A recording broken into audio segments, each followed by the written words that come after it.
พวกเราทั้งหลายที่เกิดมาเป็นมนุษย์บ่ว่าไผก็ตามถือถ้าเว้าโดยรวมแล้วบ่แม่นแต่มนุษย์สรรพสัตว์ทั้งหลายล้วนแล้วแต่ปรารถนาความสุขบ่มักทุกข์มักความสุขจึงได้พากันเสาะแสวงหาความสุขตามที่ตนเองเข้าใจบางคนเข้าใจถูกก็ประสบพบพ้อกับความสุขที่แท้ได้บางคนเข้าใจบ่ถูกเข้าใจผิดก็บ่สามารถประสบพบพ้อกับความสุขได้เฮาทั้งหลายก็ปรารถนาความสุขคนเข้าใจความสุขนี่แตกต่างกันหลายได้ของตนญาติโยมบางคนว่าจะมีความสุขได้ก็ต่อเมื่อได้สนองในกามคุณมีความสุขได้ก็ต่อเมื่อได้รูปได้เสียงได้กลิ่นได้รสได้โผฏฐัพพะจึงจะมีความสุขได้คนบางกลุ่มหรือคนกลุ่มนี้จึงพากันเสาะแสวงหารูปเสียงกลิ่นรสโผฏฐัพพะนี่ล่ะคือความสุขนี่ล่ะคือกำไรของชีวิตจึงพากันเสาะแสวงหาผู้หนุ่มผู้สาวแฮงเต็กหรือคนได้พ่อลูกพ่อเมียก็ยังเสาะแสวงหาสิ่งเหล่านี้ขมักเขม้นเอาจริงเอาจังได้สนองทั้งรูปนั่นใดได้เห็นรูปเมียตัวเองก็ยังบ่แล้วไปเห็นรูปผู้อื่นรูปผู้สาวน้อยสาวใหญ่ตามห้านน้อยห้ามห้านใหญ่ที่เฮาเห็นคนทั้งหลายพากันเที่ยวไปลิ้นไปเที่ยวไปหยังล้วนแล้วแต่ไปเสพสิ่งเหล่านี้ไปเสาะแสวงหารูปเสียงกลิ่นรสโผฏฐัพพะนี่คนทั้งหลายนะอันนี้ก็เป็นอีกพวกหนึ่งได้พระพุทธเจ้าวันว่าแสวงหากามคุณ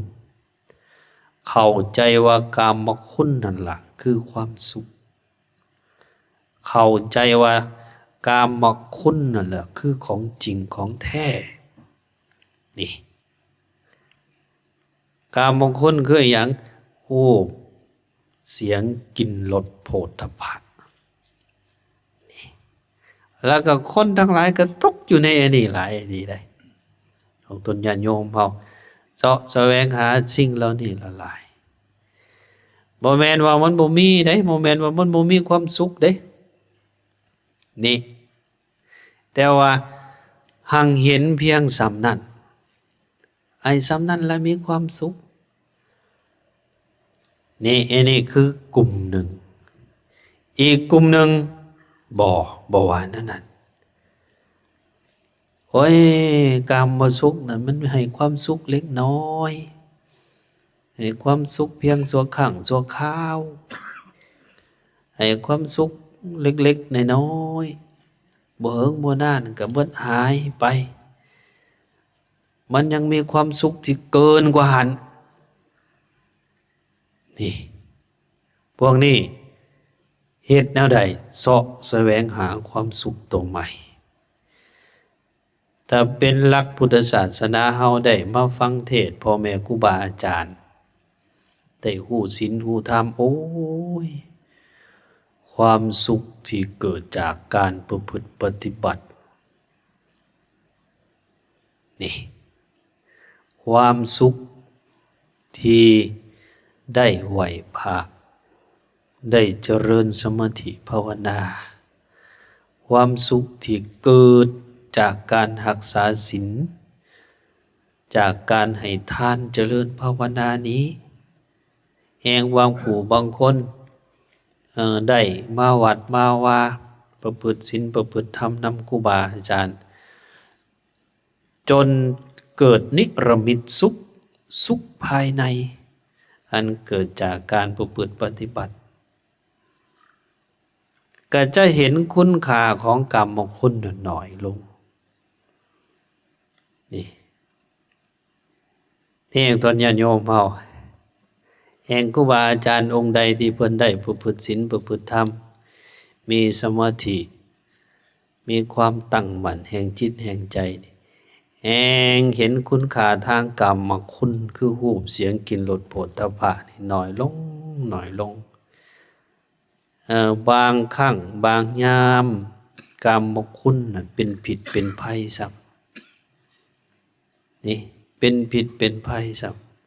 ำนี่พวกเฮามาแสวงหาความสุขด้วยการไปนำพ่อแม่ครูบาอาจารย์เพิ่นพาไปประพฤติปฏิบัติธรรมนอกสถานที่แบบนี้ก็อยากให้เฮาได้เข้าใจว่าพวกเฮานี่มาหาความสุขที่เป็นนิรมิตสุขคือสุขภายในสุขจากการมีเฮือนมีครอบมีครัวมีผัวมีเมียเฮามีอยู่แล้วนะเฮาเป็นอยู่แล้วบางเทื่อมันก็บ่แม่นคำตอบของชีวิตซ้ำนะบางเทื่อมีลูกก็บ่แม่นว่าสิเฮ็ดให้เฮามีความสุขสำเร็จลูกอะบ่ได้เสมอไปเด้บางคนมีลูกก็อย่าคิดว่าสิเป็นสุขนำเขาบางเทื่อเป็นทุกข์ย้อนเขาซ้ำมันบอกบ่ได้ก็เป็นทุกข์มันเป็นติดยามาก็เป็นทุกข์ผัวเมียคือกันอย่าไปคิดแต่ว่าได้เมียแล้วสิเป็นสุขได้เมียแล้วสิได้ผัวแล้วสิเป็นสุขบางเทื่อทุกข์นำเขาซ้ำโอ้ยย่านมันเป็นเมียย่านมันเป็นมีเมียน้อยย่านมันเป็นมีผัวน้อยนะเฮาผ่านสิ่งเหล่านั้นมาหลายแล้วของตนญาติโยมเฮานะผ่านสิ่งเหล่านั้นมาหลายเพราะฉะนั้นนี่เฮามาแบบนี้ให้แสวงหาความสุขที่เป็นนิรมิตสุขคือสุขภายในสุขอันเกิดจากการได้ประพฤติปฏิบัติธรรมครูบาอาจารย์พาไหวพาสวดมนต์พาบริจาคทานตามกำลังที่เฮามีตัวนี้ให้เป็นความสุขภายในความสุขภายในถ้าผู้ใดพบพ่อผู้ใดค้นได้พบเห็นจะติดสอยห้อยตามเฮาไปหลายภพหลายชาติที่พวกเฮามักพูดกันว่าบุญนั่นแหละนี่เฮาสะสมบุญตัวนี้แหละเฮาสะสมบุญแสวงหาบุญตัวนี้แหละจึงจะเป็นความสุขภายในได้นี่ของตนญาติโยมเฮานี่พวกเขาจึงได้พากันมาแบบนี้จึงได้พากันมาประพฤติปฏิบัติธรรมนอกสถานที่นี่ให้แสวงหานิรมิตสุขให้มันพอที่แสวงหาได้แนวใดก็คือประพฤติปฏิบัติ เฮ็ดไหวพระสวดมนต์เจริญสมาธิภาวนานอกจากเฮ็ดนำครูบาอาจารย์แล้วกับมือเฮือนมือซ่านเฮาก็บ่ปะบ่ถิมเฮ็ดไปอันนี้มันจะสะสมเป็นบุญสะสมเป็นกำลังเพิ่มขึ้นนี่มันดีอันหนึ่งเฮามานำขบวนแบบนี้มีแต่พอศีลแม่ธรรมได้พบพ่อกันล้มกันก็ล้มกันเรื่องศีลเรื่องธรรมอย่าไปล้มแนวอื่นได้ มานำกันได้หลายเป็นร้อยเนาะไปล้มแนวอื่นได้ล้มกันเรื่องศีลเรื่องธรรมตัวเฮ็ดจังใดเนาะตัวนั่งสมาธิมันก็สงบอยู่บ่หรือมันบ่สงบก่อนนอนตัวเฮ็ดแนวใดตัวได้ไหวพระสวดมนต์ตัวมีอีหยังเป็นวิหารธรรม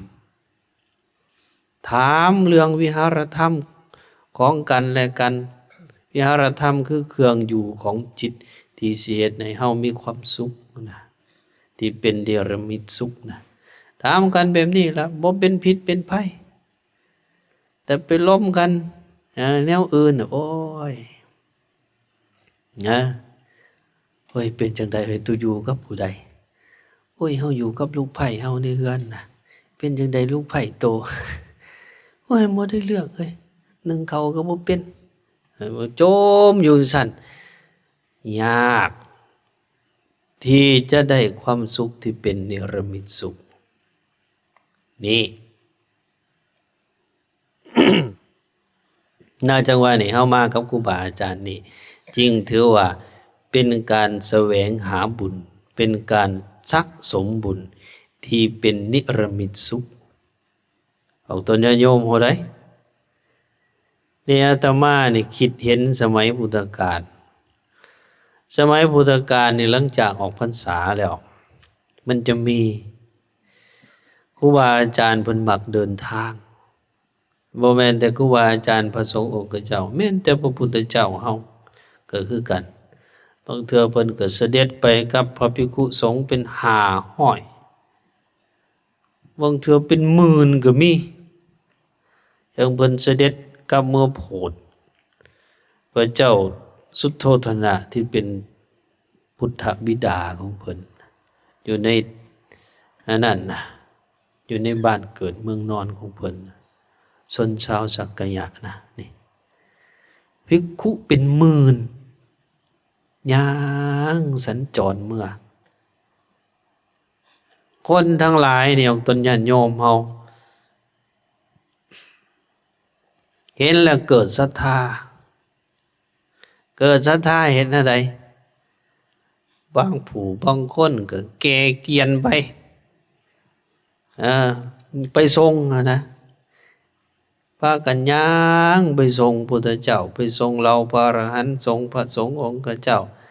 บ่แม่นไปทรงซื่อๆเลยบางคนก็หาบกระบุงกระตาหาบข้าวหาบน้ำไปเฮ็ดถวายเลี้ยงพระสงฆ์องค์เจ้ามันก็สิคล้ายๆพวกเฮาอยู่บ่จักเครื่องครัวเพิ่นหลายก็หลายแต่แท้นี่ก็เลยโอ้มันจะคล้ายๆกันอยู่เลยว่าซั่นดอกหาบของอยู่ของฉันหาบวัตถุทานต่างๆไปเลี้ยงในสมัยก่อนก็เป็นแบบนี้แต่ว่าสมัยก่อนก็เจ้าใช้เกวียนหาบไปสมัยก่อนมันเป็นเท่านั้นเลยดีได้พระพุทธเจ้าเราพระอรหันต์เพิ่นออกพรรษาแล้วก็ย่างจากบ้านนี้ไปบ้านนั่นจากบ้านนั่นไปบ้านนี้เพิ่นบ่ได้ขี่รถคือเฮาเลยคนทั้งหลายเห็นแล้วมันอ่อนซ่อนพระสงฆ์องค์เจ้าไปนำกันบ่ผิดบ่เถียงกันสำคัญเด้ตัวนี้ได้บ่ผิดบ่เถียงกันสมัครสมานสามัคคีกันไปนำกันเข้ากันคือกันครับน้ำและนุ่มนี่คนทั้งหลายเห็นแล้วเกิดศรัทธากันย่างไปทรงบางคนก็หาบกระบุงกระตาหาบเขาหาบน้ำไปค้ำผ้าบาแบกครูบาอาจารย์ไปบ่แม่นว่าบ่มีห้องห้อยใดเหมือนกับพวกเฮานี่พวกพ่อพวกแม่มานำครูบาอาจารย์กับครูบาอาจารย์ก็บ่ได้บอกหรอกว่าไม่ออก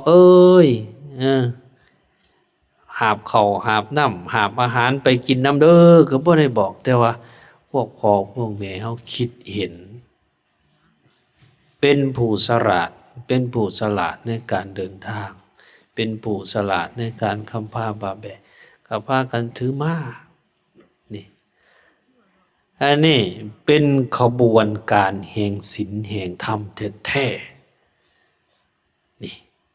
จากบ้านนั่นสู่บ้านนี้จากบ้านนี้สู่บ้านนั้น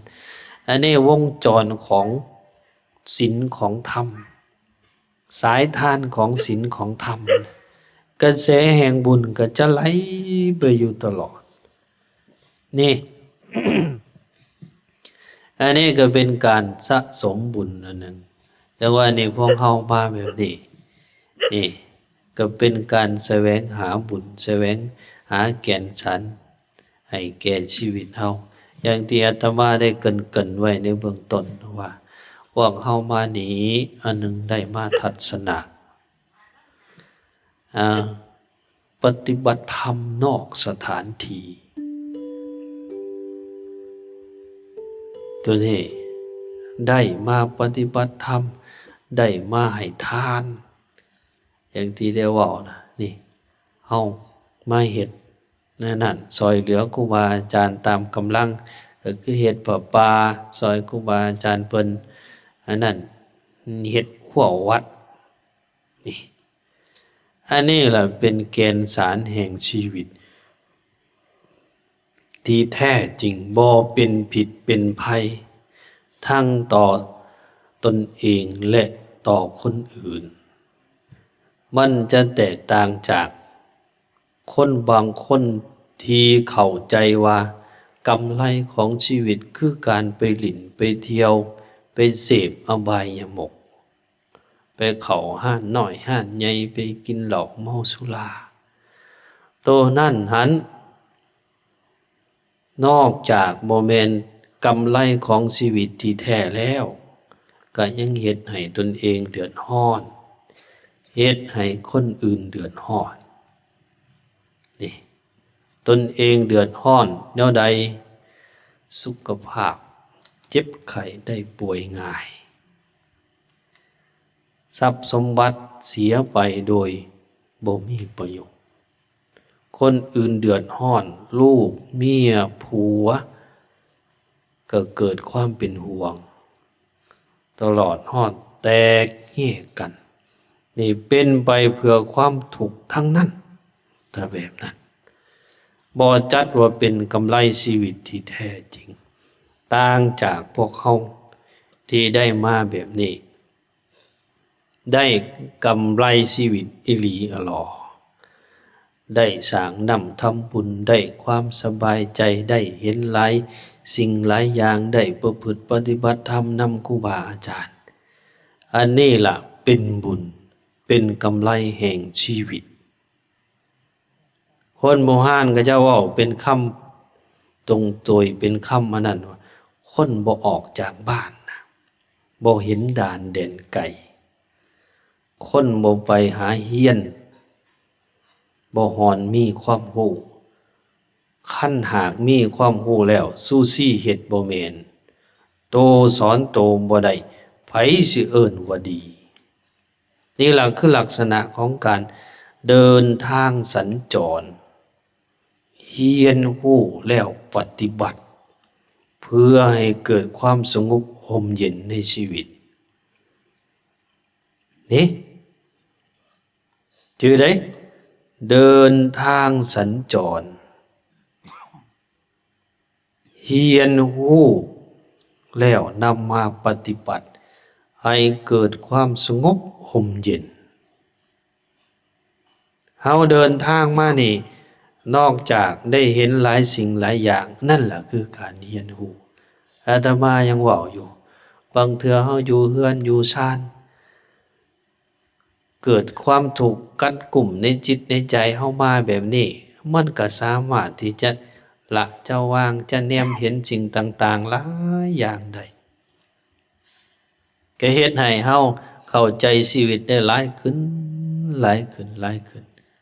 จนสามารถละสามารถวางจิตวางใจเพื่อจะต่อสู้กับอุปสรรคต่อสู้กับชีวิตที่เฮ็ดให้เฮาทุกข์เฮาลำบากได้นี่ล่ะคือกำไรชีวิตนี่พวกพ่อพวกแม่เฮาจังว่าอนุโมทนานำพวกเฮาอาตมาก็บ่ได้คิดว่าจะออกตนญาติโยมจะมาหลายปานใดรถมีตั้ง2คันก็ยังเกือบสิบ่พอกันนี่แต่ว่าอนุโมทนาบุญนำเฮานี่เป็นบุญเป็นกุศลได้หลายได้พากันมาเต่ามาร่วมกันแบบนี้นี่จังว่ามาแนมเห็นพากันนุ่งขาวสมทานศีล8เจิกเพือกอยู่ล่ะโอ้มันดอกบ่คืองานมาเที่ยวตัวนี้ว่าซั่นดอกมันคืองานมาจำศีลภาวนาปฏิบัติธรรมนี่อันน่ะจังว่าอนุโมทนาบุญนำอันนี้แหละคือวิถีแห่งพุทธศาสนาเด้อไปนำครูบาอาจารย์กล่าวไหว้พระสวดมนต์ประพฤติปฏิบัติธรรมนี่แต่เป็นครูบาอาจารย์ดีได้ถ้าไปนำครูบาอาจารย์โอ้ยเพิ่นพาไปหากินเหล้าพาไปผ่อนลำบงแล้วเถอะเจ้าเด้ออย่ามาวุ่นวายกับยังครูหลายไปหาเต้นลำวงพุ่นน่ะบุญบั้งไฟบ้านนั่นบ้านนี่บุญผาป่าบางบ้านนี่ก็ห้วยลำวงมันแม่นของข่อยเด้นี่อันนั้นนั่น บ่ปานใดอย่างนั้นนะได้บ่บุญได้อยู่มันหังน้อยมันหน่อย ได้ทั้งบุญได้ทั้งเมื่อยได้ทั้งสารพัดอันนี้นี่ถึงจะเมื่อยแต่ว่าบุญเฮาได้เต็มอีหลีอะหรอนี่เด้อฝากไว้นำพวกพ่อพวกแม่เฮาแล้วก็ที่สำคัญก็คือเฮามานำกันได้หลายจังซี่นี่ให้พากันระมัดระวังอยากให้เฮานี่เน้นหนักเรื่องความสามัคคีกันหักกันแพงกันก่อนที่จะเดินทางก็ทำความสะอาดสถานที่ไปใส่ก็หักกันแพงกันทีนี้สิเฮ็ดให้ขบวนเฮานี่เป็นขบวนของผู้มีบุญที่แท้มีความสุขทางการเดินทางตั้งแต่ต้นจนจบอันนี้เด้อพวกพ่อพวกแม่เฮาเนาะเอาละเนาะท้ายที่สุดอาตมาภาพกล่าวสิ่งละอันพันละน้อยก็สมควรแก่เวลาในท้ายที่สุดนี้ก็ขออ้างเอาคุณพระศรีรัตนตรัยคุณศีลคุณธรรมคุณงามความดีทั้งหลายจงมาปกป้องคุ้มครองเอาตนญาติโยมพ่อแม่ครูบาอาจารย์ให้มีสุขภาพเข้มแข็งหายทุกข์หายโศกหายโรคหายภัยสมความมุ่งมั่นปรารถนาในสิ่งที่สอบประกอบโดยธรรมกันเบิดทุกอาจทุกองค์ทุกคู่ทุกคนด้วยเถิด